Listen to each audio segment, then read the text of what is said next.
पिता आणि पुत्र आणि पवित्र आत्मा यांच्या नावे. Hallelujah, hallelujah, hallelujah, hallelujah. येशूला धन्यवाद. सर्वांना जय येशू. प्रिय बंधू आणि भगिनीनो, पुन्हा एकदा आपण प्रभूच्या वचनावर चिंतन करणार आहोत. लूक अध्याय 18:35 पासून आम्ही वाचतो. तिथं आम्हाला वाचायला मिळते, येशूचे एका आंधळ्याला दृष्टिदान. आम्ही हे वचन वाचलेलं आहे, पुष्कळदा वाचलेलं आहे, आम्हाला अनुभव आलेला आहे. तर याच्यामध्ये काय आहे प्रिय बंधू आणि भगिनीनो, की एक आंधळा भिकारी वाटेवर बसला होता. येशू जेव्हा येरिखोतून चाललेला होता, येरिखोतून येशू चालत चालत जात आहे. आणि जेव्हा येशू जिथं कुठं येशू आहे जात आहे, नेहमी येशूच्या मागं भरपूर लोकांची गर्दी. आणि त्याप्रमाणेच येरिखोतून जाताना सुद्धा येशूच्या सभोवती भरपूर लोकांची गर्दी होती. लोक गर्दी करत होते आणि जाताना आवाज येणारच. पायाचा आवाज म्हणा किंवा त्यांच्या बोलण्याचा आवाज म्हणा, नाही काही ना काहीतरी आवाज. एवढा मोठा कळप, माणसाचा कळप ग्रुप जात आहे तेव्हा. तर हा आवाज ऐकून तो बाजूला बसलेला आंधळा, बर्तलोमी आंधळा व्यक्ती, त्याला पाहता आलं नाही, परंतु तो आवाज ऐकून कोणा एकाला विचारतो, अरे हे काय चाललं, काय आहे, कशाचा आवाज आहे. तेव्हा तो व्यक्ती म्हणतो की येशू, नाझोरी येशू, नासरतकर येशू इथून जात आहे. नासरतकर येशू इथून माझ्या जवळून जात आहे असं ऐकल्या बरोबर प्रियजन हो, ऐकल्या बरोबर त्याला आनंद झाला. कारण येशू माझ्या जवळून जात आहे. आणि येशू जेव्हा माझ्या जवळून जात आहे म्हणजे हे मला फार मोठी संधी आहे, फार मोठी संधी आहे. त्याला माहित होतं की तो आंधळा आहे आणि आंधळ्या माणसाला खूप त्रास आहे. आणि ह्या आंधळेपण दूर करणारा दुसरा कोणी नाही, फक्त येशूच त्याला बरं करू शकतो, येशूच त्याला दृष्टिदान देऊ शकतो. हे याने हमखास समजून घेतलेलं होतं. आणि आता येशू माझ्या जवळ आहे म्हणजे कितीक वेळ येशू माझ्या जवळ राहणार. येशू चालत आहे, चालत 2-3 मिनिटांमध्ये निघून जाईल. आणि मग माझ्यासमोर किती वेळ आहे, फक्त 2-3 मिनिट वेळ आहे. आणि या 2-3 मिनिट वेळामध्ये मला जेवढं काही करता येईल, जेवढी प्रार्थना करता येईल, जेवढी ओरडून माझी विनंती येशूकडे पोहोचवता येईल, तेवढं मी करावं म्हणून त्यांनी निर्णय केला. आणि तो मनातून विश्वासाने ओरडून म्हणू लागला, दाविदाच्या पुत्रा येशू माझ्यावर दया कर, दाविदाच्या पुत्रा येशू माझ्यावर दया कर, दाविदाच्या पुत्रा येशू माझ्यावर दया कर. जोरजोराने ओरडून म्हणू लागला. तेव्हा बाकीचे लोक ऐकून म्हणाले, अरे तू चूप बस. प्रियजन हो, सर्वजण येशूच्या मागे जात होते, परंतु त्यांना सर्वांना याच्यासारखा विश्वास नव्हता. आणि दुसरी गोष्ट, हा गरजू होता, याला आवश्यकता होती. आणि याची आवश्यकता, याची गरज पूर्ण करणारा दुसरा कोणी नाही, फक्त येशूच होता.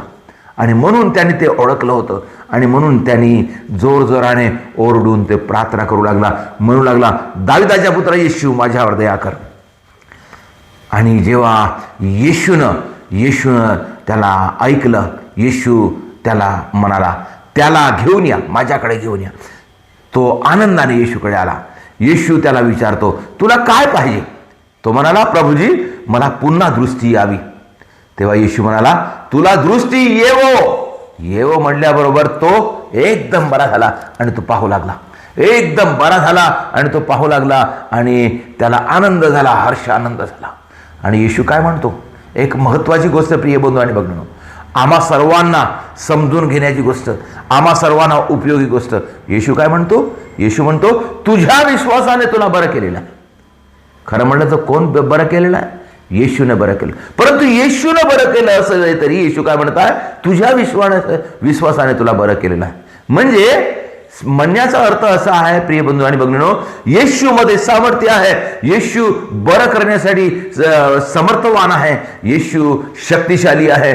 तो आगीचा गोळा आहे प्रिय बंधू आणि भगिनींनो. तो स्वर्गाची शक्ती त्याच्यामध्ये आहे, स्वर्ग राजाचे सामर्थ्य त्याच्यामध्ये आहे. तो देवाचा पुत्र आहे, जिवंत परमेश्वराचा एकुलता एक पुत्र आहे.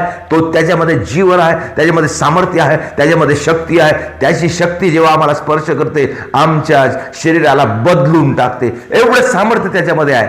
परंतु एवढं सामर्थ्य असून सुद्धा त्याच्या बाजूने चालत असलेल्या लोकांना काही असर झाला नाही.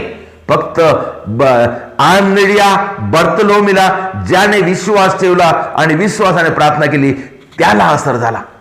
म्हणजे येशूमध्ये सामर्थ्य आहे, शक्ती आहे, आम्हाला बरं करण्याची शक्ती आहे. परंतु त्याचा असर आमच्या जीवनामध्ये कधी होते प्रिय बंधू आणि भगिनींनो? विश्वास ठेवल्याने, विश्वासाने प्रार्थना केल्याने आणि त्याच्या अधीन राहिल्याने आमच्या जीवनामध्ये त्याच्या शक्तीचा आमच्यावर परिणाम होतो, अनुभव होतो आणि आम्हाला रोग शांती मिळते. आम्ही पाहतो आमच्या घराच्या जवळ एक मोठा खंबा आहे आणि त्याच्यावर काय आहे? बिजली आहे, ट्रान्सफॉर्मर आहे. त्याच्यामध्ये त्याच्यामध्ये जाळून टाकण्याची शक्ती आहे.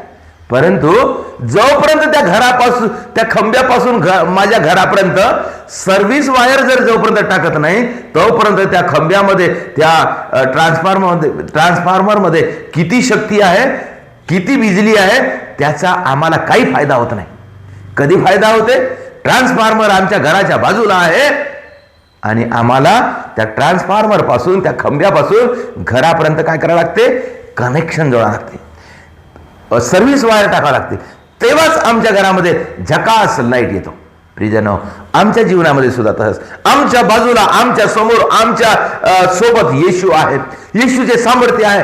चर्चद्वारे आम्हाला देण्यात येते, बायबलद्वारे आम्हाला समजावून सांगण्यात येते. येशू आमच्या सोबत उपस्थित आहे. पवित्र परमप्रसादाद्वारे येशू आमच्यामध्ये आहे. परंतु जोपर्यंत आम्ही विश्वास ठेवत नाही, त्याची प्रार्थना करत नाही, त्याचा असर आमच्या जीवनात होत नाही.